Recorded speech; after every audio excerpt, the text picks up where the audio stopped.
I think people hear the word yoga and they have different perceptions. Like, you could ask 100 people what yoga is and you'd get 100 different answers.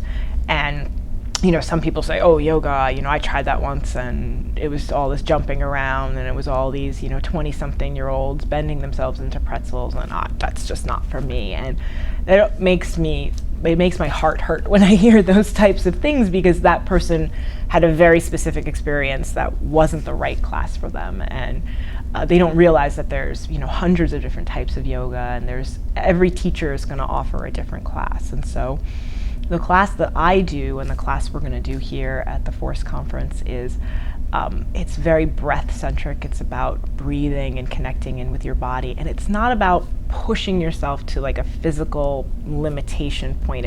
You'll hear people say, well, find your edge and then push past that.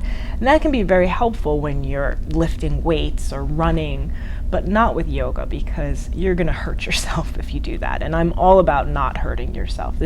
You should feel better at the end of class than you did at the beginning of class.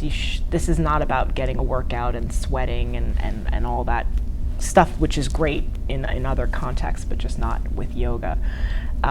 This is about connecting with your breath, connecting with your body, connecting your mind to your body, noticing the small sensations that you have going on, and being kind to yourself, really.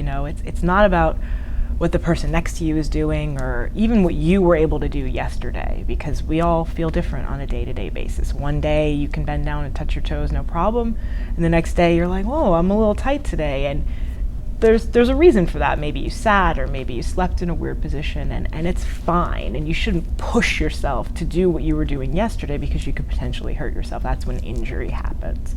So it's very important to me that people don't injure themselves and people feel very safe, and that they get the therapeutic benefit of just being in their breath and in their body and doing some gentle movements and feeling better at the end of their hour and a half when it's all said and done.